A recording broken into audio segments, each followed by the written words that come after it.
Mark எழுதின சுவிசேஷ புத்தகம் 2ஆம் அதிகாரத்தை வாசித்தோம். அதில் என்ன அறிந்து கொண்டோம்? என்ன முக்கியமான சம்பவம்? ஒரு 4 பேர் திமிர்வாதக்காரனை படுக்கையோடு தூக்கி கொண்டு வர்றாங்க. ஒரு ஆளை தூக்குறதுக்கு 4 பேர் கட்டாயம் அவசியம். அந்த 4 பேருக்கு நன்றி. ஒன்றுமே கை கால் செயலற்று போகிற நேரத்தில் ஒரு 4 பேர் சேர்ந்து தாங்க நம்மளை தூக்கிட்டு வரணும். அந்த 4 பேருக்காக தான் உலகத்தில் வாடுறாங்க நிறைய பேர். 4 பேர் நம்மளை பார்த்து தப்பாக சொல்லிடக்கூடாது, 4 பேர் நம்மளை பார்த்து கெட்ட விதமாக பேசிடக்கூடாது. அந்த 4 பேர் யார்? இந்த 4 பேர் தான். இந்த 4 பேரும் ஒரு ஆளை என்ன செய்கிறாங்க? படுக்கையோடு தூக்கிட்டு வர்றாங்க.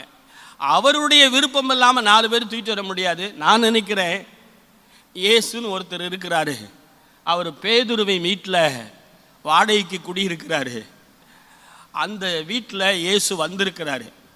அவர் நிறைய பேருக்கு அற்புதங்களை செய்கிறாரு, பேய்களை ஓட்டுறாரு, வியாதி உள்ளவர்களை குணமாக்குறாரு, முடவனை நடக்க வைக்கிறாரு, சப்பானியெல்லாம் நடக்க வைக்கிறாரு, ஊமையனை பேச வைக்கிறாரு, செவிடனை கேட்கும் திராணியை அவன் பெற்றுக்கொள்றதுக்கு உதவி செய்கிறாரு. அதனால் இயேசு பேதுரு வீட்டில் இருக்கிறாரு.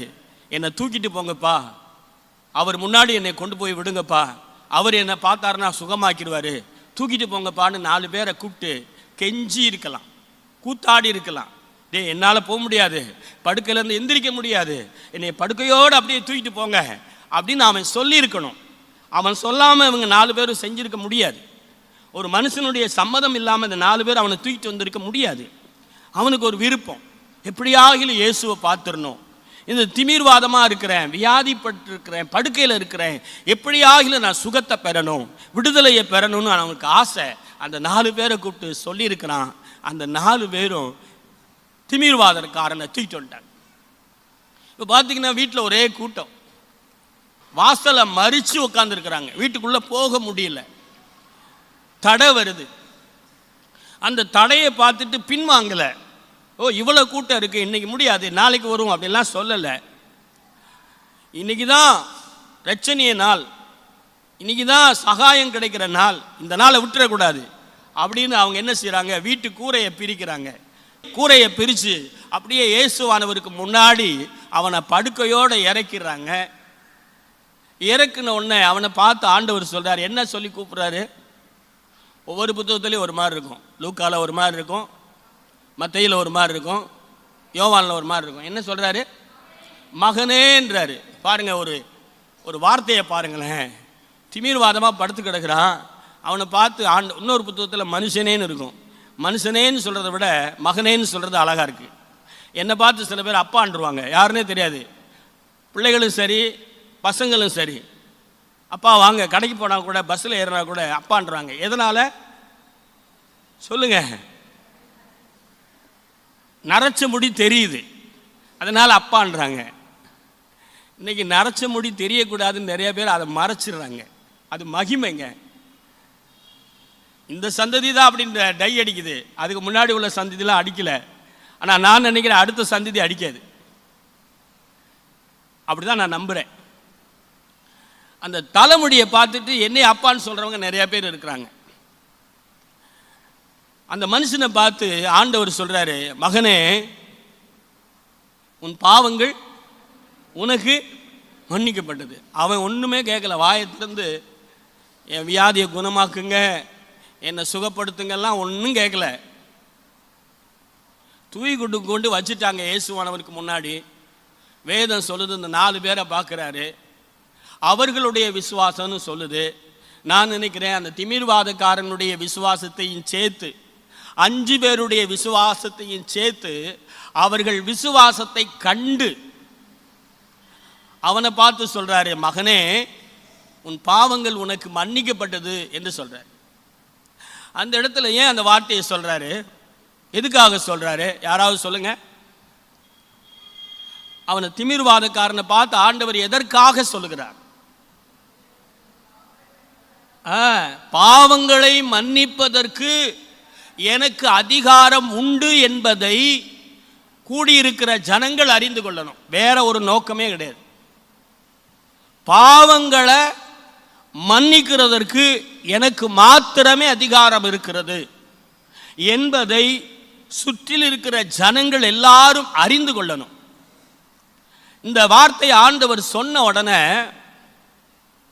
எல்லாரும் சொல்றாங்க, அங்க வேத பாரகர் என்று வேதம் சொல்லுது, அவங்க சொல்றாங்க இயேசுவானவர் என்ன செஞ்சிட்டாராம், தேவ தூஷணம் சொல்லிட்டாராம். பாவங்களை மன்னிக்கிறதற்கு தேவனுக்கு மாத்திரமே அதிகாரம் இருக்கிறது.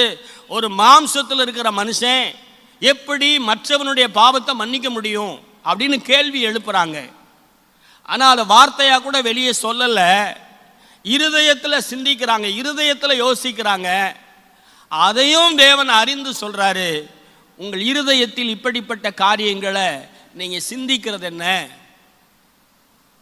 மனுஷகுமாரனுக்கு பாவங்களை மன்னிக்கக்கூடிய அதிகாரம் இருக்கிறது, அந்த அதிகாரத்தை நீங்கள் அறிந்து கொள்ளணும் அப்படின்னு சொல்லி தான் அவர் சொல்றாரு, பாவங்கள் உனக்கு மன்னிக்கப்பட்டது என்று சொல்வதோ அல்லது எழுந்து நட என்று சொல்வதோ எது எளிதானது அப்படின்னு கேட்கிறார்.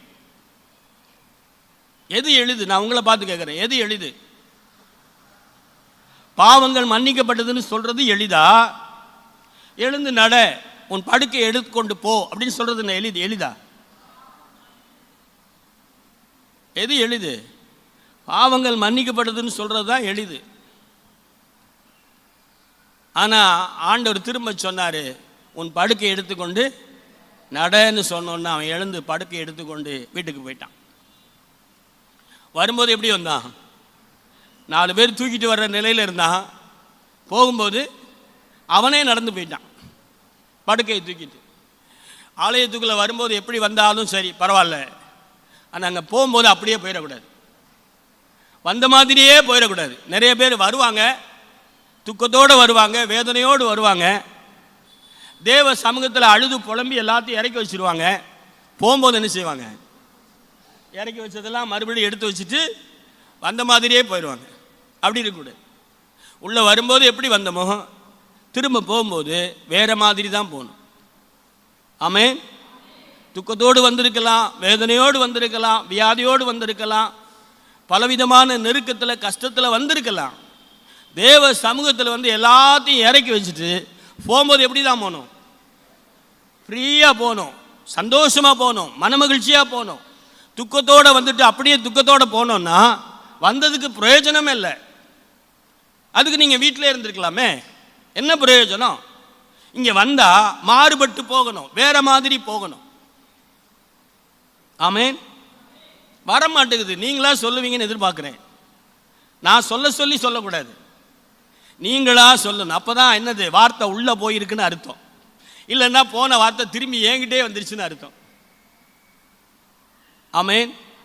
வார்த்தை உள்ளே போகுதா இல்லை என்கிட்டே வருதான்னு எனக்கு தெரியல, ஆண்டவருக்கு தெரியும். இங்கிருந்து சொல்லப்படுகிற வார்த்தையை அப்படியே உங்களுக்கு நேராக வரும்போது அப்படியே எடுத்து இருதயத்துக்குள்ளே வச்சிங்கன்னா வாயிலிருந்து என்ன வந்துடும்? ஆமேன்கிற வார்த்தை வரும். இருதயத்துக்குள்ளே போல என்ன வைங்களேன், ஒன்றும் வராது, மண் மாதிரி உட்காந்துருப்பீங்க. பாவங்களை மன்னிக்கிறதுக்கு எனக்கு அதிகாரம் இருக்குது அப்படிங்கிறத காமிக்கிறதுக்காக தான் அந்த இடத்துல திமிர்வாதக்காரனை சுகப்படுத்தி அனுப்பினார்.